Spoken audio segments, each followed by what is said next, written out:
right, let's talk about brother Kerby Joesph. He got named first team All Pro.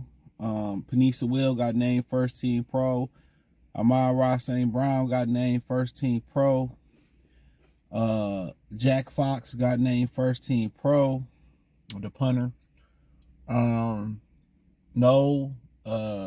Jake Bates didn't. Boswell from Pittsburgh got first team All Pro, which he had a phenomenal year. So, and then the second team All Pro kicker was the kicker from Brandon Arbery from Dallas. I don't even know how the fuck he was there, but nonetheless.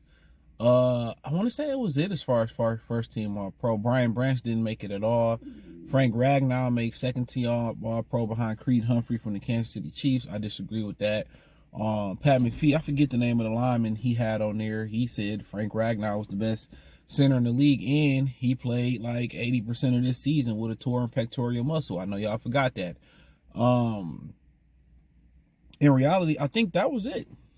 I might have forgot somebody. Khalif Raymond, punt return, second team All Pro. My biggest gripe, I really want to talk about Kerby Joesph. My biggest gripe as far as not making All Pro was Brian Branch. I feel like he's better than Xavier McKinney. I feel like he's better than Kyle Hamilton. Every time I watch Kyle Hamilton in Baltimore, he getting fucking cooked. And I feel like he's better than Budda Baker. And I love Budda Baker. Budda Baker and really Brian Branch, I feel like you can go either way. But, Brian Branch was on the winning team. How many years did they disrespect Glover Quinn when he was one of the elite safeties in the league, but he didn't get any recognition because he played in Detroit?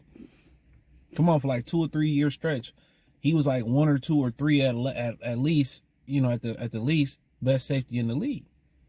And they left him off all pro teams all the time. So like when you start kind of like speaking on that, and shout out to Brock Bowers for, being a rookie first team. I'm a pro. He was the most consistent tight end this year, bar none. He was the most consistent. I think Travis Kelce and Sam Laporta, they got started later in the year and they started to heat up. So I don't know. I guess it was the way defenses was defending tight ends. I don't know if tight ends hit the hookah before this season and they just woke up, stop hitting the hookah in the midway point. But it was a slow start for tight ends. Boy, if you took a tight end and it wasn't Brock Bowers high in your fantasy draft, you probably was drowning in your own tears. No cap. So, yeah. So, yeah, that's interesting. But to carry on, but shout out to all of them. Amon-Ra Brown, St. Brown, I think he made, I don't know if he made first or second last year. I mean, he putting quite together the season. George Pickens was talking shit. He took the high road, and look at George Pickens dropping balls. And no did he, but yeah, shout out to all of them, man. But Kerby Joesph was the reason he's so important is he was left off the first team or All Pro team. I mean, he was left off the Pro Bowl team. I think it was, they went with 3 safeties. It was Xavier McKinney, which he better than Xavier McKinney. That's a fucking joke. He's Pro Football Focus #1 safety and leading the picks. And it was Budda Baker, and I don't know who the other safety was. It might have been Kyle Hamilton. I don't fucking know. So I feel like, Kerby and Brian Branch, the best tandem in the league. Now Brian Branch ain't even playing safety no more. Now he playing nickel. You know what I'm saying? Now he back to playing the nickel. So his versatility to be able to cover receivers, I mean, to be able to cover the speedy receivers like a Brandon Powell. Remember last year to cover Brandon Powell. He's a speedster. To be able to cover tight ends and physical receivers that come into the nickel like Justin Jefferson or Devontae Adams, those really good,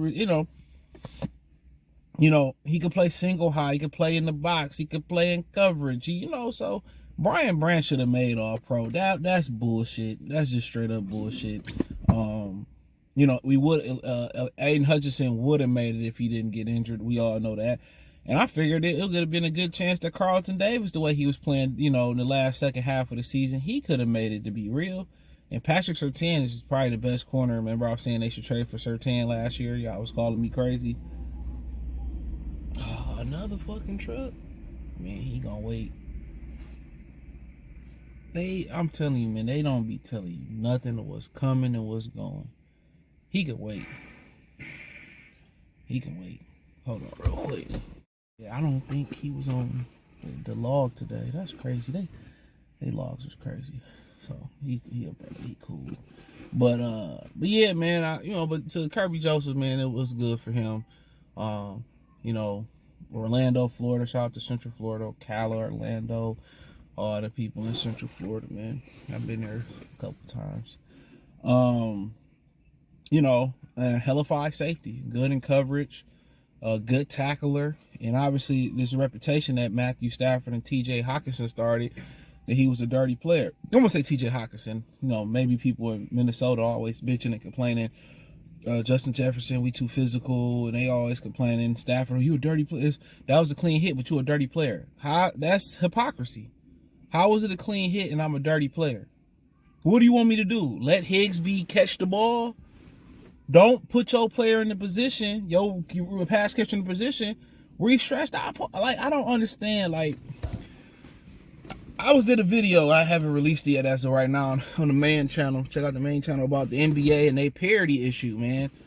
And one of the reasons people don't really watch sports like they used to, especially NBA, is just there's no glory in it. It's not gladiator sport no more. There's no physicality in it no more. So like I said, Kerby Joesph got a reputation because of Matthew Stafford, and then Hockenson hit. Stop hurting your tight end, pass catcher, your tight end across the middle. They tell me don't go high. The strike zone is from here down. But if I come here, and my helmet come up and just touch his face mask, that's a penalty. So the lower I go, the less opportunity I got for helmet to helmet. You see a dude give a guy a shoulder and his helmet touch a helmet, that's helmet to helmet.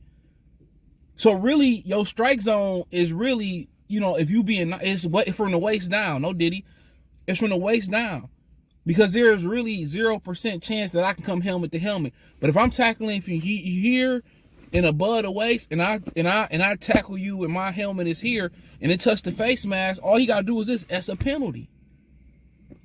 If you coming across the middle and I'm just trying to give you the shoulder and my helmet, it's a penalty. So only way I can ensure myself that I'm not gonna get penalized is go below the waist. They tell you in the NFL, hit low.